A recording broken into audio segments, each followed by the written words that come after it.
go back again. Welcome back to Olive International's Live on Resilience. Thank you for joining us. So I'm here with Mr. Mark Kolo and Miss Lucy Sumiu, hashtag Auntie Lucy. And I wanted to go back to you, Mark, about your very intimate personal example of a broken engagement, a wedding date was set, and everyone knew about it, and then that relationship ended. 20 years ago, there was no social media, so it wasn't as public as it is today, but still community members and whatnot knew about it. I can imagine nowadays, our generation, we post everything. And when things do not go our way, and when things fail and crumble, not only are we embarrassed that it failed, we're also embarrassed that everyone knows about it. So tell me, what do you think is hindering young people from being resilient, especially in today's social media age? I think partly it's because we've adopted an image of something or someone we are not. It's been all through the ages. Everybody wants to put their best foot forward. You want to be seen as this person who's got it all together. But I think it's been heightened in the last, 10, 15 years with the advent of social media, access to, seeing many people's private lives, which isn't really that private because they only make you see what they want you to see. They really aren't real. Much of what is out there isn't really who they really are. So a lot of young people have developed their sense of self-worth and their image from what they see on social media. So we're not real. That sense of authenticity has been eroded for the most part. When I was going through my crisis, virtually everybody around me knew, and they knew what was the cause of it, and some people's perception of me changed. That affected me, but it didn't stop me from, I basically told those who were nearest and dearest to me, this is who I am, this is what has happened, deal with it. My parents were extremely supportive, extremely. I think it would have been much more difficult if I didn't have their support. But there were people also who just outrightly spread stories about me. You are walking down the street and you feel like the whole city is looking at you because they know this is the heartbreaker, in quotes, It was bad. But I think that the difference between then and now is the sense of authentic identity that many people put out there has been eroded. We are deriving our sense of identity now from who we think we are through the lenses of other people, because of course with social media you can see everybody puts their best picture on Instagram, says what they want you to know about them on Facebook, but that may not really be who they are. So many people have derived their identity from social media rather than who they really are. And I think that's a major cause for the weakened sense of resilience among young people. I like what you said, that you knew who you were. You knew who you are, and you knew why things ended that way between you and that young lady. And so despite what the rumors or what people were saying about you, it did not stop who you were. Yeah. It was challenging, it Yeah. was hurtful, it was embarrassing, Definitely. but it didn't stop who you were. No, it didn't. I can only imagine when things have failed and I didn't know who I was to begin with. Wow. And I've posted it for everyone to see, and who I was dictated on that particular thing happening well. That job, that relationship, this goal that I told everyone I wanted to achieve by the end of 2020. And so because of who I was rooted in that, if it failed, I no longer am anyone. Auntie Lucy. Yeah, fakeness. Yeah. And it doesn't only affect young people. Yeah. Even the elderly, the mature men and women posting stuff that is not real, and just so they can gain acceptance. But maybe for today's generation, and as you can see, even him when he was younger, he went through a heartbreak. These things do happen. Sure. Yeah.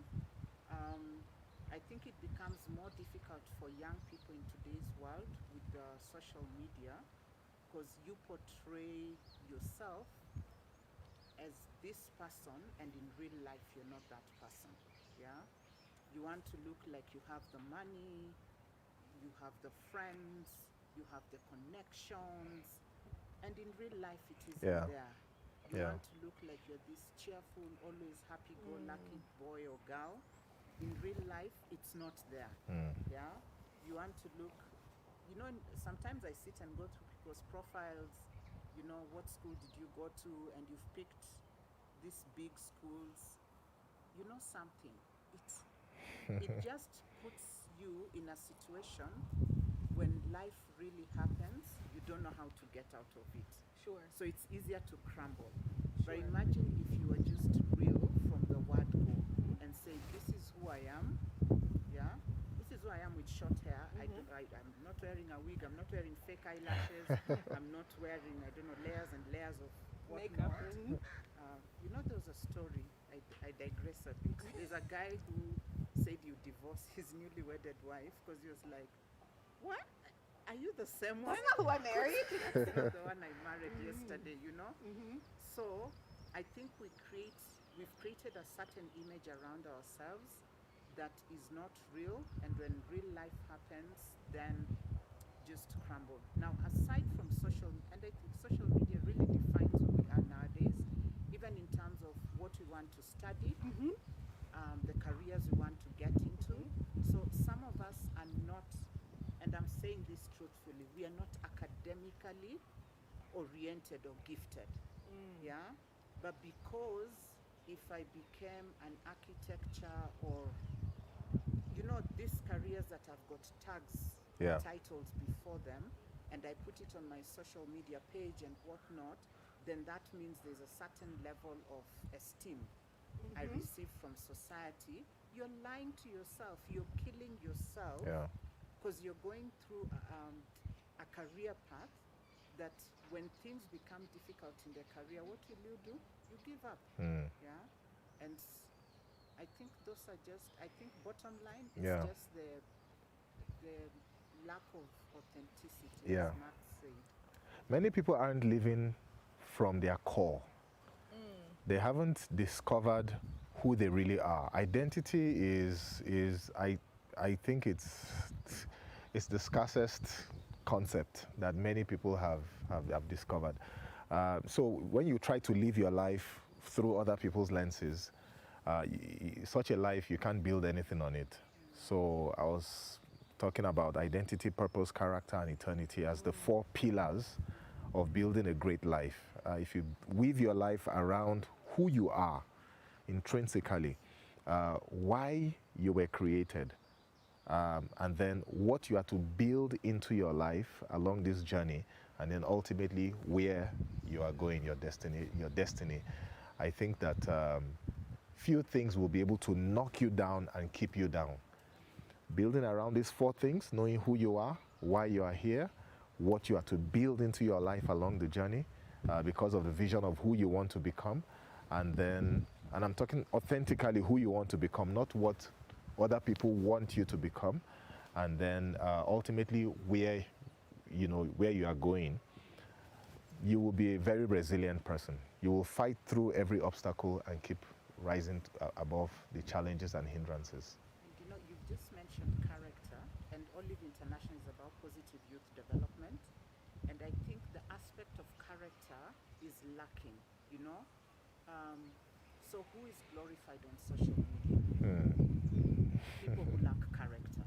Yes. Whom does the media go for in terms of news? Yeah. Men and women who lack character. Yeah. Oh, yes. And so we never get to see the people who've stuck it in, someone who's never taken a bribe, you know? We don't celebrate those people. Yeah. And so young people are growing up thinking, oh, you know what, to make it in life, I must give a bribe, I must sleep around, I must mention, even us when we were growing up at university, people would have sex with lecturers or what, but it's still a choice. That's why I'd say, you know, every generation, there are issues, there's drama. Sure. Yeah? Sure. But just to emphasize the bit, and I'm glad he's brought it up about character, who you are, how you're building yourself up. You know, the positive character traits determine a lot about how you bounce back True. once you've fallen or once you've failed or had a loss.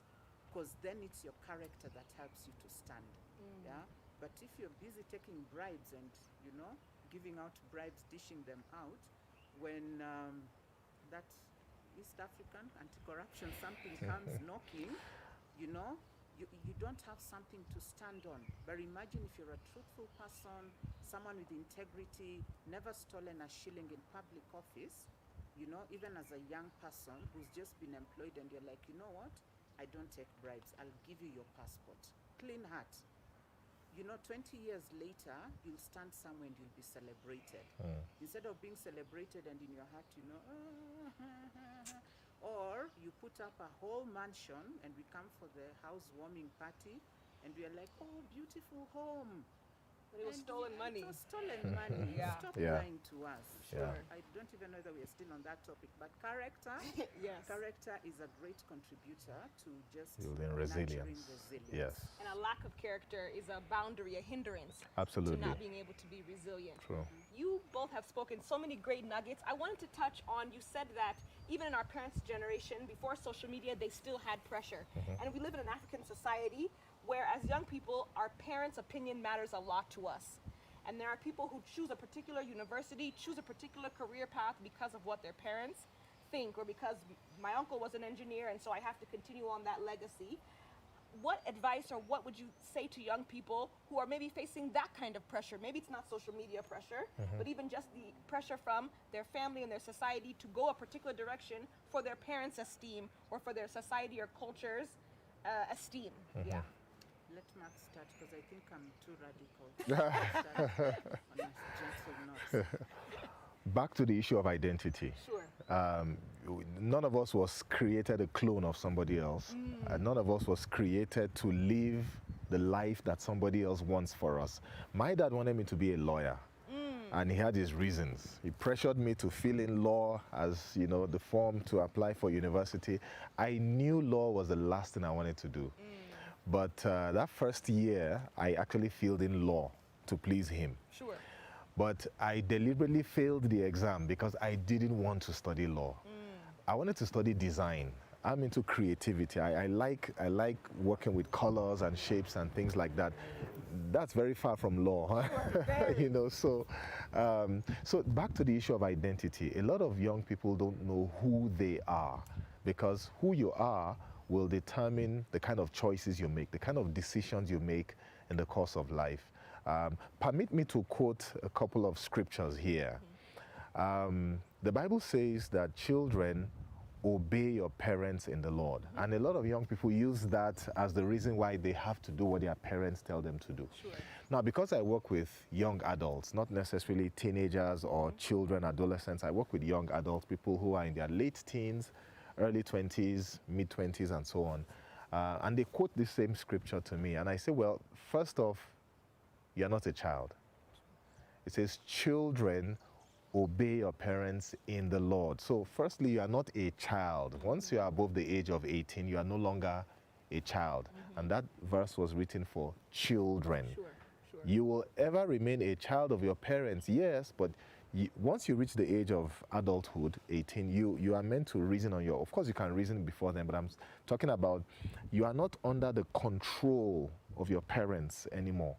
We're not speaking about being rebellious. We're not speaking about being disrespectful. We're not speaking about being dishonoring to your parents, but you are no longer a child. Secondly, it says obey your parents in the Lord. So what if your parents are asking you to do something that violates or goes against what the Lord wants you to do? Are you going to obey your parents? Certainly not. So children, not adults. Keyword, Children, yes. obey your parents in the Lord, so far as what your parents are asking you to do is in line with the purpose of God for your life, obey them. But where there's a clash, choose your master. I like how you make sure specifically there's that loophole. Yeah. Because parents and children will use that loophole in a way to get you to do what they Yeah. want. Yeah. Yeah. So you come to the radical Yes. me. I agree with him. However, you see, however, Yeah. Uh-huh. there's the bit we need to understand also our African context, then the African education system, especially for kids who end up being selected to go to public universities. I know there's the option to change, but I volunteer with an organization, Precious Sisters. We mentor young girls from very poor backgrounds. And one of the things we tell them, once you've done your fourth form exam and you've been selected to go to university, even if it's not your degree of choice, yeah, but because of the grade you've gotten, do that degree, you know, because this girl is the gateway for her family. Sure. Yeah, and so there's some cases where look at your family background, look at where you're coming from.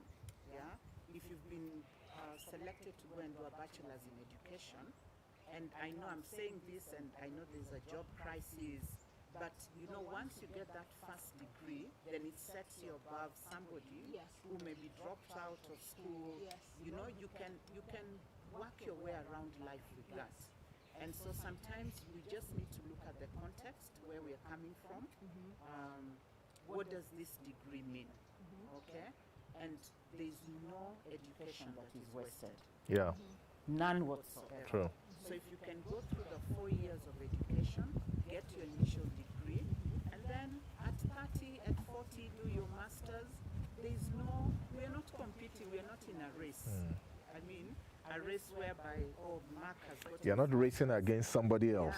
Yeah. You're racing against yourself. Yes, sure. So it's just relax. You know, if he's doing architecture and I was told to do Bachelor of Arts, you know, economics, he might get a job earlier than me. That's okay, yeah. But if my dream is to become a designer, then I can do my education degree, and then later on in life, when I now have the money, I can pursue that degree. And I also know that there are young people from very poor backgrounds. For them, this first degree means getting even a small job to begin helping their younger siblings. Sure. So unfortunately, we don't have choice, so to speak, yeah? And so one needs to exercise a lot of wisdom. So, as a young person, even when choosing a career path or choosing what they want to pursue after Form 4, to look at the grander scheme of things, to look at their needs and look at their wants, to look at their family dynamics, and to look at 1 year from now, 5 years from now, what are the pros and cons, what are the benefits of me choosing this particular degree or choosing this particular career path, because what can be achieved for myself and for my family if need be. I've always said that a college degree doesn't guarantee you a job, it guarantees you options. And the more options we have as young people, just the wider our platform is to be able to do what we really would like to do. Even if we don't begin doing what we want to do, it just gives us a bigger platform and a place to go, a jumping point, basically. And so I just said something, doing what we don't want to do gives you like a jumping point. You know, that's building resilience. Yeah. It prepares you for the world. Yeah. Sure. Because you could be hired somewhere, you're hired somewhere for a certain position, and then you find out, but the title was brand manager. How come I'm being asked to wash the dishes? Sure. How come I'm being told to run errands in town? Sure. Yeah, if It's not what you want to do. it's not what you want to do, but It's where you've you got are. to do it. Yeah. And you know what? Those are the things that also build character Sure. and then help us in terms of resilience. Sure. Yeah. Yeah. Sure. I appreciate that. I also appreciate all of you for continuing to stay with us and listening. We apologize for the sound and technical issues that we had earlier, and we just thank you so much for continuing to be with us. Make sure you continue to send in your comments and questions that we will have time at the end to read aloud. Now we talk about skills. What do we need in order to be resilient? Because we may find ourselves in a place that we didn't want to be in, but it's where we are, like you said. And resilience is bouncing back from where we are. Where we are is not where we wanted to be. It's not where we planned to be. It's not where we hoped to be, but it's where we are. Look at 2020, and this year, a lot of people are thinking like, this is now where I wanted to be. But this is where I am. So what skills and quality, even as we talk about character and purpose and identity, would you advise young people to help them to be resilient? Because I also think resilience is not something that we wake up in the morning and we are No. go-getters, we are achievers, we are resilient, but it's a process through experiences and through knowledge from such people like yourselves. So what skills should we cultivate in order to be resilient? I think that dealing with everyday challenges helps to build that when you face the bigger issues of life. Dealing with everyday challenges as you go along, being involved in the detail of problem solving every day.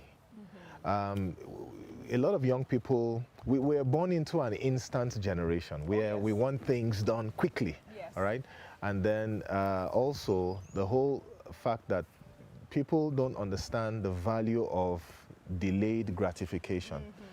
But when you become immersed in the details of solving everyday problems, being somebody that finds solution to yes, things that you face and are challenged with every day, helps you to face the big challenges when they come. Secondly, be a big picture person. So I've talked about the details of everyday life, but also looking at the big picture of life. Why is this happening now? And you're not asking those questions in order to find sympathetic answers, but to find solutions. And you don't need to have solutions for every issue that you face in life, but seeing the bigger picture, living in a context where you can define why this is happening. Maybe not in clear details, but you can at least pinpoint reasons why this is happening, helps you to make decisions to be resilient. Getting to the root of the matter. Getting to the root of the matter, maybe not even to the root in terms of, I mean, I have issues that are happening in my life that I don't have all the answers to, but I keep the big picture in view. I tell myself, okay, this has to happen. Certain things I can't change, but I embrace this challenge with a mentality, with a positive outlook to it that I will walk through this. I think that many of us don't prepare ourselves for life. We don't prepare ourselves. Of course, we should have other people who should input in our lives to prepare us for the situations that we will face, but there's also a personal responsibility I should take, all right? If I propose in myself that come what may, I'm going to rise above these obstacles, you see, that decision already sets me up for success. But when I'm just living my life anyhow, whatever will happen, that is not the best attitude to wade through situations that will require resilience. I have to make decisions even before circumstances hit me. I'm going to walk through this, and I'm going to emerge on the other side of this a better person, stronger, and more resilient, because I will face bigger situations in future that are bigger than what I'm dealing with right now. So I think it's a process of dealing with everyday situations, but at the same time, keeping the big picture in view, and then centering in me to overcome this. So instead of crumbling because of a challenge, but rather we should critically think through challenges, think of a plan B, plan C, just in case. You must have contingency plans. I mean, I'm dealing with our team, planning for 2021. We've laid out all the plans, and then I told each person, create a column to think about what will happen if 2021 ends up worse than 2020 in terms of lockdowns, pandemics, and all that. Everything we've designed can change overnight. If you don't have a contingency plan, then you won't be able to build the kind of resilience required to deal with a future that you have not designed, and you don't necessarily have all the answers to what will happen to you. Yeah. Very nice. I think to build on his points, it's important to cultivate genuine friendships, genuine relationships. One, with your peers, people you can talk to and talk to genuinely. I think most times, and even in my work, I found that people who crumble never took time, or they have relationships, but they'll tell you, oh, but I can't tell my friends this. And you're wondering, so why are they your friends? Then those are acquaintances, Sure. or classmates. Sure. But it's really important to have genuine friendships in terms of peers, and then genuine relationships in terms of mentors. Yeah, have mentors, older people that you can go to and say, look, this is what I planned, but this is what has happened. I'm really struggling. You know,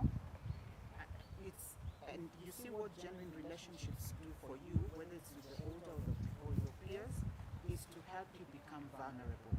Yeah. And vulnerability means people are now able to help you.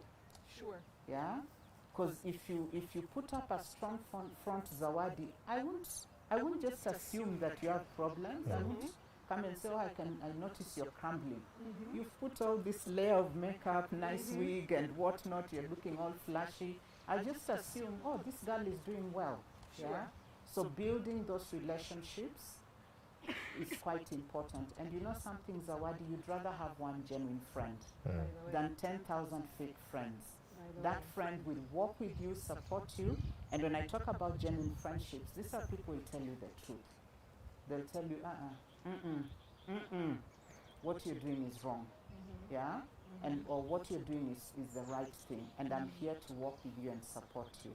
And in addition to just genuine friendships, maybe he touched on it a bit, we need to come out of the me, I, myself space. It's not just about you. Yeah? And so I encourage young people, get out into the community and serve. Have you ever been sick and gone to hospital and seen someone more sick than you and you're thinking, I was complaining. Yeah. I'm sorry. Yeah. I'm not sick. Yeah. Yeah? Or you sit with someone and you hear their life story and you're thinking, and I've dared to complain and murmur and grumble.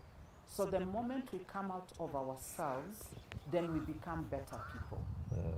We put things into perspective. Yes. And having true, genuine friends can be a sounding board to put things into perspective, to stop us before we go to a point of no return, to give us advice or insight even as we fail. Yeah. I think our generation, we're very, do you, boo, like if that's what your choice, if that's what you want to do, go ahead. It's Yeah. not my business. Yeah. But sometimes we should make it our business should. if we're genuinely there to help. Well, the conversation is fantastic. I have some comments from our audience members. Please keep them coming. Brian has asked Auntie Lucy, or has said, character is a great contribution to being resilient, and lack of good moral character is a hindrance to building resilience. I completely agree. You know, they say that negative news spreads faster than positive, which is so sad, actually, that we, to be honest, watching the news is a very saddening portion of my day, honestly, because it's nothing but just Yeah. bad things news. and negative things and corruption and scandals and whatnot. So I definitely agree that we should dare to be different and to be resilient and to have good moral character. Thank you, Brian. Laureen Thuol said, no one should ever make you feel like you're not there yet. I saw, there's a YouTuber I like watching, and she said that 2021, I want to be seen trying. Because we want to be seen after it's already been done. But that part of being vulnerable is also just to be seen trying. Like, this is the effort I'm making, process, yeah. because that's the process of Yeah. getting to where we want to be. And so I appreciate that. Joyce says, very true, it's a personal race. Yobes, Mr. Right, yes, we are a microwave generation for sure. I think getting that instant meal, that instant gratification has now taught us, or has trained us not to know what to do when things linger. Like, what do we do when things take longer Yeah. than what we expected? What do we do when a global pandemic happens and everything is shut down and we had a deadline of March to get something done? Yeah. Yeah, those are all very, very important things that happen. I appreciate that. There's something you've read about just the microwave generation and Yes. not waiting. I think waiting is an aspect of cultivating resilience. Yeah, the ability to Yeah. wait also then nurtures in you that quality just to be resilient. Yes. So, of course, as young adults, I tell you, the media will kill us. The media will kill us because you see, you know, Samantha's bridal show, Sure. I don't know, wedding what. And so I sit with a 22-year-old And a 22-year-old is telling me, in this time and generation, if it was in 1945, then would say, okay, something is wrong. And she's clearly stressed out about not having met Mr. Right.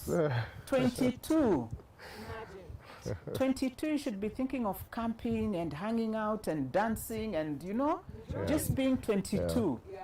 And you know what happens? Because you're not ready to wait, then you make you compromise mistakes that on your values. that are costly. We have a question from an audience. Is this the reality of it all? For one to really succeed in Kenya, how easy is it to live without bribes? I've never given a bribe. Yeah. Really? Yeah, never. Yeah. Yeah. Never. It must be a choice you make. Yes. If they ask for a bribe, you walk away. Yes. I can tell you stories, but this will take all day. So. So for these people who don't give bribes, people who want to live with a moral character, somebody asks, what do you do when you feel like you don't fit in? First of all, if you really want to become who you are supposed to be, not who everybody expects you to be, you are not supposed to fit in. People who change the world never sought to fit in anywhere. People who changed the world, they were non-conformists. They weren't trying to be part of the system. People who changed the world, they stood out, they made their values known, they communicated their convictions, and the world follows such people. They are few, but that's who we're called to be. Every young person has the potential to change the world if they refuse to conform. So forget about fitting in. Stick with your values and make your principles and convictions known. The world will come after you. But so long as we're playing ball, we're wanting to do what everybody else is, it's a lot easier to give a bribe and have your way than to stick with your convictions. But further down the line, you have nothing to share with the world because you've just become like everybody else. Zawadi, if I gave a bribe for Olive International to be registered, I wouldn't be sitting here. I wouldn't even be proud of Olive International because I know at the back of my mind, I'm not genuine. If we are promoting positive youth development, honestly, then there are certain values we must pursue. And if you want to be remembered as someone who had that moral character, who had an identity, who knew who they were, then we will not fit in. That's just a fact. Sometimes I travel with the young people I'm discipling, and I get stopped by the police. And you've obviously not committed any crime or done anything that is wrong, but in order for you not to be delayed, they want to insist that you give a bribe or something. Now, if I give a bribe and we're late for a meeting, if I give a bribe, what am I going to tell that young person that I'm mentoring? Exactly, they are watching. So I've actually there are times when I've refused to give a bribe. I'd rather go to the police station and have you waste 2 hours of my time. I would rather that because to prove a point, not just to the police, to this young person, but also to myself, that I'm cultivating a character here that is unpurchasable. People say everybody has a price. I don't entirely agree with that statement because you have to just decide what kind of life do you want to build? Who are you really? And then you now make costly decisions in order to get you there. But it's a lot easier to just buckle down and just be like everybody else. You wouldn't leave any lasting mark on civilization. So. Wow. We have some more questions coming in. Someone is asking about what about affirmations? Can affirming yourself build resilience? Saying things like, I am strong, I am beautiful. Are those useful in building and cultivating resilience within ourselves, affirming ourselves? I'll let the psychologist handle this. Zawadi, I think we also need to be real. Okay. Okay. Affirmations are good, but just to a certain extent. Now, there's self-affirmations and affirmations from other people. Actually, the criticism now is that, and parents, if you're a parent, forgive me. Oh, Mark, you're a parent, you know? Your little girl, oh, princess, oh, princess. You're even worshipping the ground upon which she walks. Sure. you're affirming her, but I think it's wrong affirmation. Yeah, you're not preparing her for the real Yeah. world. She'll Not not be Yeah. like that. she'll Yeah. not be princess. Yeah. Let me tell you, you can stand in front of the mirror and say, I am beautiful, I am strong, I am what? And you walk into that office and the boss is waiting. The boss was not with you in that room as you're saying, I am beautiful. And Sure. I'm not saying affirmations are wrong, but then in addition to affirming yourself, what is your identity? What is your Identity, purpose? purpose. What is your character? Yeah. Who are you as a person? Because you could be affirming a false person. Yeah. You could be affirming a false identity. Sure. Yeah. Or the affirmations could be like makeup, it's cosmetic. Sure. You are speaking things that have not first been ingrained deep inside you. Identity is not something you receive. Identity is something you believe. And if you don't that one believe more it, time. That was good. identity is not something you receive externally. Identity is something you believe internally. So who are you really? If you know who you are, you really don't look for anybody to affirm you. You don't crave for people to say things to you that will make your day. No. When people say, oh, you've made my day, I say, no, you should make your day. Don't wait for somebody else to make your day. If you know who you are, live from the core. Build your life on things that are unshakable, things that are the fixed foundations upon which times and seasons and changing situations around you, they can't shake those foundations.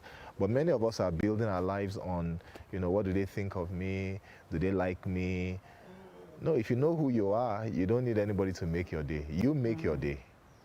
And it's not even in the things you say to yourself. It's just in who you believe yourself to be. Yeah, so. Isabella has agreed with you. She says, not conforming, but just being you. Powerful. I definitely agree. We have another question here about the topic of friendships. And somebody's asking, you talked about building friendship, but how do you recover when your friends hurt you or disappoint you? How do you come back from such disappointment and heartbreak? Very Friends. good question. You mourn the loss of those friendships and then rise up and Yeah. make new friends. Yeah, Life has to go on, Zawadi. yeah, Okay, I'm making it very simplistic, but Yeah. mourn, yeah. cry, scream. But you see, maybe the season for those friendships were over. And some of us are hanging on to friendships that are not healthy. Yeah?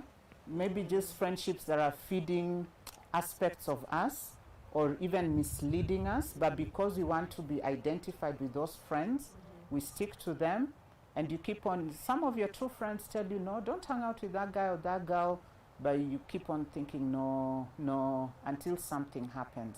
So go through the grieving process. Yeah, there are stages of grief when you've lost a friendship, and then after that, you'll be alone and lonely for some time, but one or two people will come into your life. And then make up your mind, prepare yourself for pain. I tell people, if you don't want to ever be disappointed, hurt, and let down by people, relocate.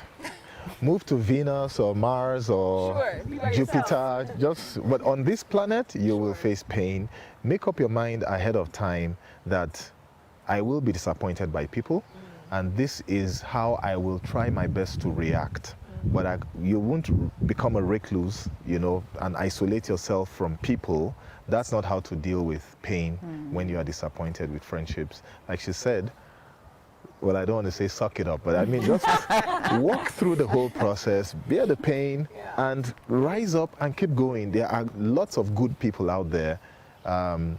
Scripture says that he who must have friends must himself be friendly. Sure. All right, so anyway. And if your friends have disappointed you, then try also to make up, because there's no relationship that we can say is unmendable. Try your best. If it totally fails, then move on to something else, because some disappointments may actually be genuine. Maybe someone did something innocently, or even if it was on purpose, but try and rebuild that friendship, that relationship. I was talking with some young people this year in our peer mentoring classes, and we were saying how the definition of friendship has changed this year because they realized that if they're not in class with each other, because this year a lot of people are online, if they're not out in the neighborhood, or if they're not out at parties or whatnot, those people no longer reach out to them anymore. And so we were talking about how we get disappointed because we have expectations. And we don't even define the people who are in our lives. So for me, my definition of a friend is someone who the two of us willingly interact with each other outside of a forced environment. Because now that we're online, we're not in class with somebody anymore, we're not in the community with people anymore, we're not out and about with people anymore, but do those people make an effort to me? And if they don't, were they really my friends? So I think we can be disappointed at our friendships, or we can be disappointed in our false definition of what somebody was, and we thought they were a friend. But particularly this year, when we don't see each other anymore, then we realize they're not really our friends. And it can be something to reevaluate even in 2021 to now define that was an acquaintance, that was a classmate, that was a colleague. They were not my friend. Yeah. And that's hard, but it's necessary. Though again a challenge, I think young people should also just reach out and make friendships. Yes. Yeah, I find it weird that someone has not personally, you've not spoken to me in 6 months, then you write me a message and say, hi, umenitupa. Umenitupa means you've thrown me. How have I thrown you? And for 6 months you've also sat back. Yeah. Anyway, when people write me such messages, I know they want something. They're just getting ready to ask for something. But you get what I'm saying, yeah? Even the young people have got a responsibility to nurture friendships. You can't sit back and say, my friend hasn't reached out to me, my classmate. You try. If it doesn't, if it's not reciprocated, then you know that wasn't a genuine friendship. And I think before you can nurture a friendship, you should also initiate friendships. Friendships don't just happen. You can initiate friendships. You can actually, and if you initiate a friendship, then be willing to invest in that friendship. A lot of people wait, a lot of us wait for people to reach out to us and pour into us, but we fail to also realize that we have a lot to offer. We have a lot to give. And if we would just, intentionally initiate friendships and then pour into that friendship, you can't reap where you have not sown. It's only a thief that goes to take where they have not planted something. So initiate friendships, nurture them, and enjoy the process. If it fails, pick yourself back up, be resilient, initiate new friendships. And invest. I like that. Initiate, because I think we like starting, but then we don't want to continue it, and that takes investment. Brian has agreed with you, Mr. Kolo. We all have the potential to transform the world if we refuse to conform and be the person we are each meant to be. So that has resonated with Brian. There's another question here about, I heard the discussion about follow your heart. Would you say it's advisable to fully follow your heart? It depends on what's in your heart. Okay. If you have a heart that is not, okay, again, permit me to speak from a spiritual perspective. Okay. If you follow a heart that is not fully set on God, I'm not sure you will end up in the right destination. Let me give a quick example. A lot of us quote this passage of the Bible that says, God will give you the desires of your heart. And it's true. It's actually in the Bible, Psalm 37 verse 4. God will give you the desires of your heart. But it's conditional. Just before that, it says, delight yourself in the Lord, and He will give you the desires of your heart. So what if the desires of your heart are harmful to you? Will God give you those desires? Then that will not be proper of Him. So follow the desires of your heart. Follow your heart if your heart is in the right place, if your heart is filled with the right things, if your heart is set on the right course. And the right course is never a selfish course. If your heart is always set on pleasing yourself, having your way, doing things how you want it, then such a heart will lead you astray. But if your heart is set on pleasing God, serving people, bringing joy into other people's lives, and even when you are pursuing a career, a profession, something that is lofty and good, does it have built in there adding value to the world? If it doesn't, if it's just all about you, then that selfish heart is bound to destroy whoever is carrying it. So Our heart is naturally That's, deceitful. yeah. Who alone can know its ways? Yes. And that expression, follow your heart, is especially when you're in love, right? Yes. Follow your heart. He's tall, dark, and handsome. My heart tells me follow him. Hey. My friend, you'll follow him into that pond of water there. Yeah? So Yeah. you still need to be sober, even in terms of career choice. Yes, your heart is telling you this is what I want to do. But sit back and ask yourself, if I'm going to be employed by this company that promotes what? Promotes child labor. Is this something that I really want to do? Is this, you know, your heart might tell you, after all, you need money, good life, whatnot, but we shouldn't just, don't just follow your heart. Think about it soberly, you know, ask questions about your decision, the decision you're about to make, and then, yeah, make the right choice. And then let me add to that, as you follow your heart, seek counsel, Sure. godly counsel. Scripture says that in the multitude of counselors there is safety, whether it's marriage, courtship, career, finances, children. In the multitude of counselors there is safety. So that we're not just going at it on our own, but we also have accountability as we're following our heart. You know, I like that you brought in the issue of seeking counsel, because I think the older generation, there were many aunties and uncles. Yes. There was that support community. system, Yeah, yeah, yeah. sense of community, where even in making decisions, it may look like they were overbearing, but really they were giving counsel, they were Yeah. giving advice Sure. that made somebody go back and think through, you know? Sure. Like, yes, I've lost my job, you know, but your uncle calls you and says, hey, let's talk about this. You know, you're now, Sure. don't give up, don't what. But, you know, we've isolated ourselves and we're really pursuing individualized lives Yes, to our detriment. it is. Yeah. Actually, it is. Individualized societies. It's not helping us long term. Yeah, it's at not. all. Eric Musangi has commented and said, I think it's important to understand who you are and be able to love yourself enough to give yourself a chance to be able to stand by yourself and not be blown by every wind that comes in your life. I definitely agree. And loving yourself does not mean being egotistical or selfish. It simply means being able to put the right people in your life on a solid foundation, because it's not a solo mission. No, it's not. So just exactly what we had said. Yeah. Wow, today we have spoken so much about resilience, and I think as we close in our final thoughts, if you got nothing out of today, nothing, what would you say are the benefits and why young people, why anyone should be resilient? What are the benefits of being resilient? First off, because you have a purpose to fulfill, and you don't want to have an aborted journey. You have a purpose to fulfill, and you have a lot to contribute. When you fail to be resilient, when you give up on life, you give up on your dreams, give up on your goals, you are not the only one affected.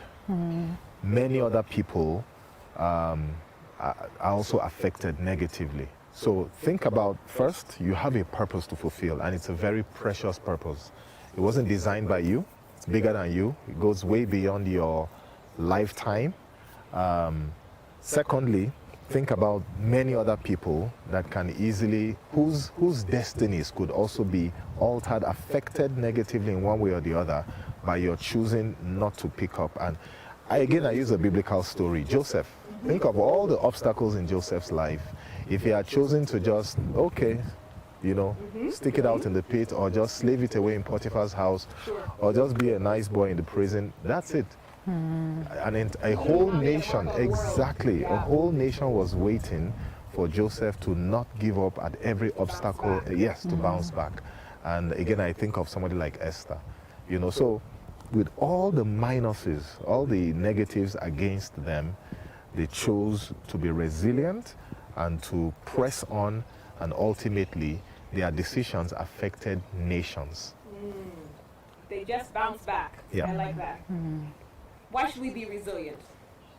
He's given such a deep answer, I don't know Right? what to say.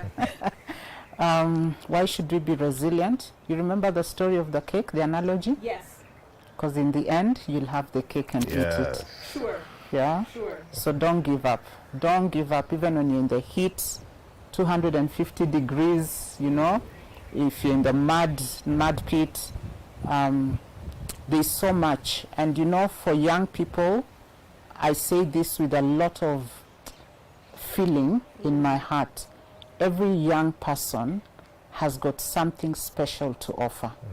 You may not be known worldwide, you may not have the number of followers, I don't know, 15 million or whatever followers, but just what you can contribute in the space that God has created for you, that makes a big difference. So never give up. Yeah, it may be difficult, it may be really, really hard. You may struggle even getting a job 4 years, 5 years, but in the midst of that struggle, there's something beautiful that is being prepared for you, and you're becoming a more beautiful person. So just don't give up. There's so much in you and so much of you to offer, just like what it said. I'd like to thank Auntie Lucy and thank Mr. Mark Kolo for your insight. I'd like to thank you even just for encouraging young people. If there's anything we've learned this year, is that there's nothing predictable, there's nothing that's guaranteed to us, that there's always going to be shifts and challenges, but there's so much more that we have to live for. There's so much more left to do, and so how we bounce back matters what will happen in our future. I'd like to thank you all for being part of today's live. Please make sure that you like, share, subscribe for Olive International on YouTube. This video will be on other platforms for your consumption at a later date. And please continue to give your comments and feedback. We'd love to continue doing this in 2021. Give us different topics. What challenges are you all facing, so that we can invite such one like these ones to share and to discuss. So again, we thank you. I am your host, Zawadi, and be resilient. Bounce back.